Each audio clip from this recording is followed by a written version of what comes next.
Indian ക്രിക്കറ്റിൽ സഞ്ജു സാംസൺ എന്നത് വെറും ഒരു പേരല്ല, അത് ആത്മവിശ്വാസത്തിന്റെയും കഠിനാധ്വാനത്തിന്റെയും അവസാനിപ്പിക്കാത്ത കാത്തിരിപ്പിന്റെയും പര്യായമാണ്. ദശകങ്ങളോളം നീണ്ട അവഗണനകൾക്കും പരീക്ഷണങ്ങൾക്കും ശേഷം 2026 T20 ലോകകപ്പിലെ വിസ്മയ പ്രകടനത്തിലൂടെ സഞ്ജു ഇന്ത്യയുടെ ഹീറോയായി മാറിയിരിക്കുകയാണ്. ഇന്ന് നീലക്കുപ്പായത്തിൽ അദ്ദേഹം ടീമിന്റെ നട്ടെല്ല് മാത്രമല്ല, വരാനിരിക്കുന്ന പുതിയൊരു യുഗത്തിൽ ഇന്ത്യയെ നയിക്കാൻ പോകുന്ന നായകനായി കൂടി വാഴ്ത്തപ്പെടുകയാണ്. 2015 സിംബാബ്വെക്കെതിരായ T20 അരങ്ങേറ്റം കുറിക്കുമ്പോൾ സഞ്ജു എന്ന 19-കാരനിൽ ഇന്ത്യ കണ്ടത് ഭാവി വാഗ്ദാനത്തെയായിരുന്നു. എന്നാൽ പിന്നീട് കണ്ടത് ഇന്ത്യൻ ക്രിക്കറ്റ് ചരിത്രത്തിലെ തന്നെ ഏറ്റവും വലിയ അവഗണനയുടെ നാളുകളാണ്. ഒരു മത്സരത്തിൽ പരാജയപ്പെടുമ്പോഴേക്കും ടീമിന് പുറത്താക്കപ്പെടുന്നതും ആഭ്യന്തര ക്രിക്കറ്റിലും IPL-ലും സെഞ്ചുറികൾ അടിച്ചുകൂട്ടുമ്പോഴും സെലക്ടർമാരുടെ മുഖം തിരിക്കുന്നതും സഞ്ജുവിന്റെ കരിയറിൽ പതിവായി. 5 മത്സരങ്ങൾക്കിടെ 3 അന്താരാഷ്ട്ര സെഞ്ചുറികൾ നേടി മിന്നും ഫോമിൽ നിൽക്കുമ്പോൾ പോലും സഞ്ജു തഴയപ്പെട്ടിരുന്നു. അദ്ദേഹത്തിന് പകരം ഗില്ലിനെ പോലുള്ള യുവതാരങ്ങളെ പരീക്ഷിക്കാനാണ് മാനേജ്മെന്റ് പലപ്പോഴും ശ്രമിച്ചത്. ഈ അവഗണനകൾക്കിടയിലും സഞ്ജു തന്റെ ബാറ്റിംഗ് ശൈലിയിലോ നിലപാടുകളിലോ മാറ്റം വരുത്താൻ തയ്യാറായിരുന്നില്ല. ടീമിനു വേണ്ടി കളിക്കുക എന്ന നിസ്വാർത്ഥമായ ശൈലിയാണ് അദ്ദേഹത്തെ വ്യത്യസ്തനാക്കിയത്. 2026 T20 ലോകകപ്പിന്റെ തുടക്കം സഞ്ജുവിനെ സംബന്ധിച്ചിടത്തോളം അത്ര ശുഭകരമായിരുന്നില്ല. ഇടം കയ്യൻ ബാറ്റർമാരായ അഭിഷേക് ശർമ്മയ്ക്കും ഇഷാൻ കിഷനും മുൻഗണന നൽകിക്കൊണ്ട് മാനേജ്മെന്റ് സഞ്ജുവിനെ ബെഞ്ചിലിരുത്തി. ലോകകപ്പ് ആരംഭിക്കുന്നതിന് 1 മാസം മുൻപ് വരെ തന്റെ കരിയർ അവസാനിക്കുമോ എന്ന ആശങ്കയിലായിരുന്നു അദ്ദേഹം. എന്നാൽ ഭാഗ്യം മറ്റൊരു രൂപത്തിൽ സഞ്ജുവിനെ തേടിയെത്തി. വെസ്റ്റ് ഇൻഡീസിനെതിരായ നിർണായകമായ നോക്കൌട്ട് മത്സരത്തിൽ ഇന്ത്യൻ ടോപ്പ് ഓർഡർ തകർന്നടിഞ്ഞപ്പോൾ രക്ഷകനായി സഞ്ജു എത്തി. ലഭിച്ച അവസരം അദ്ദേഹം പാഴാക്കിയില്ല. 97 റൺസ് നേടിയ സഞ്ജു ഇന്ത്യയുടെ ലോകകപ്പ് കുതിപ്പിന്റെ ഗതി മാറ്റിമറിച്ചു.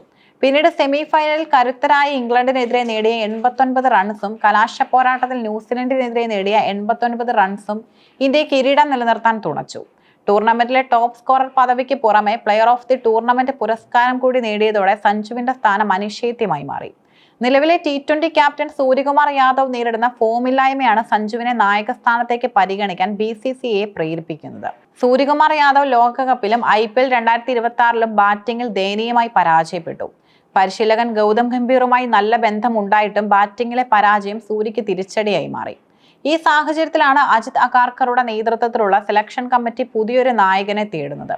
ശ്രേയസ് അയ്യരുടെ പേര് ചർച്ചകളിൽ വന്നിരുന്നെങ്കിലും T20 ഫോർമാറ്റിൽ സഞ്ജുവിനുള്ള പ്രഹരശേഷിയും വിക്കറ്റ് കീപ്പർ എന്ന നിലയിലുള്ള കൃത്യതയുമാണ് അദ്ദേഹത്തെ കൂടുതലും മുൻപന്തിയിലെത്തിച്ചത്. സഞ്ജു T20 ടീമിലെ സ്ഥിര സാന്നിധ്യമായി മാറുമ്പോൾ ശ്രേയസ് ഇപ്പോഴും ടീമിന് പുറത്താണെന്ന യാഥാർത്ഥ്യം സഞ്ജുവിന് മുൻതൂക്കം നൽകുന്നു. ഇന്ത്യൻ മുഖ്യ പരിശീലകൻ ഗൗതം ഗംഭീർ എന്നും സഞ്ജുവിന്റെ കഴിവിൽ വിശ്വസിച്ചിരുന്ന വ്യക്തിയാണ്. സഞ്ജുവിന്റെ ആക്രമിച്ച് കളിക്കുന്ന ശൈലിയും നിസ്വാർത്ഥമായ മനോഭാവവും ഗംഭീറിന്റെ വിന്നിംഗ് മെന്റാലിറ്റിയുമായി ചേർന്ന് നിൽക്കുന്നതാണ്. രാജസ്ഥാൻ റോയൽസിനെ നയിച്ച സഞ്ജുവിന്റെ ക്യാപ്റ്റൻസി മികവും യുവതാരങ്ങളെ വളർത്തിയെടുക്കാനുള്ള കഴിവും ഗംഭീർ കൃത്യമായി നിരീക്ഷിച്ചിട്ടുണ്ട്. വരാനിരിക്കുന്ന 2028 ഒളിമ്പിക്സ് ഉൾപ്പെടെയുള്ള ലക്ഷ്യങ്ങൾ മുൻനിർത്തി ഒരു യുവനിരയെ കെട്ടിപ്പടുക്കാൻ സഞ്ജുവിനേക്കാൾ അനുയോജ്യനായ മറ്റൊരാളില്ലെന്ന് BCCI വൃത്തങ്ങൾ സൂചിപ്പിക്കുന്നു. മഹേന്ദ്ര സിംഗ് ധോണിക്ക് ശേഷം വിക്കറ്റിന് പിന്നിൽ നിന്നും കളി നിയന്ത്രിക്കാൻ കഴിവുള്ള ഒരു നായകനെ ഇന്ത്യ അന്വേഷിച്ചുകൊണ്ടിരിക്കുകയാണ്. ഋഷഭ് പന്ത് ടെസ്റ്റ് ക്രിക്കറ്റിൽ തിളങ്ങുമ്പോഴും T20 സഞ്ജു നേടിയെടുത്ത മേൽക്കൈ അദ്ദേഹത്തെ നായകസ്ഥാനത്തേക്ക് അടുപ്പിക്കുന്നു. കളിയിലെ സമ്മർദ്ദഘട്ടങ്ങളിൽ ശാന്തനായ തീരുമാനങ്ങൾ എടുക്കാനുള്ള സഞ്ജുവിന്റെ കഴിവ് ക്യാപ്റ്റൻ കൂൾ ധോണിയെ ഓർമ്മിപ്പിക്കുന്നതാണ്. സഞ്ജുവിന്റെ ഈ വളർച്ച കേവലം ഒരു വ്യക്തിയുടെ വിജയമല്ല, മറിച്ച് കേരളത്തിലെ ക്രിക്കറ്റ് പ്രേമികളുടെയും ആഭ്യന്തര ക്രിക്കറ്റ് സംവിധാനത്തിന്റെയും കൂടി വിജയമാണ്. ഒരു മലയാളി താരം ഇന്ത്യൻ ക്രിക്കറ്റിന്റെ ക്യാപ്റ്റൻ സ്ഥാനത്തേക്ക് പരിഗണിക്കപ്പെടുന്നത് ഇതാദ്യമായാണ്. ഇത് കേരളത്തിലെ വളർന്നു വരുന്ന ആയിരക്കണക്കിന് യുവ ക്രിക്കറ്റർമാർക്ക് വലിയ പ്രചോദനമാകും. കാത്തിരിക്കുന്നവർക്ക് നല്ലത് സംഭവിക്കുമെന്ന ചൊല്ല് സഞ്ജുവിന്റെ കാര്യത്തിൽ അക്ഷരാർത്ഥത്തിൽ ശരിയായിരിക്കുകയാണ്. 10 വർഷത്തെ പോരാട്ടത്തിനൊടുവിൽ ലോകകപ്പ് ഹീറോ എന്ന പദവിയും ഇപ്പോൾ ഇന്ത്യൻ നായകൻ എന്ന കിരീടവും അദ്ദേഹത്തെ തേടിയെത്തുന്നു.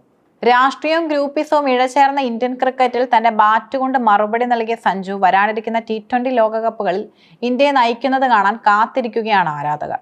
സൂര്യകുമാർ യാദവിനും ശ്രേയസ് അയ്യർക്കും മുകളിൽ സഞ്ജുവിന്റെ പേര് BCCI കുറിക്കുമ്പോൾ അത് ഇന്ത്യൻ ക്രിക്കറ്റിൽ പുതിയൊരു യുഗത്തിന് തുടക്കമാകും.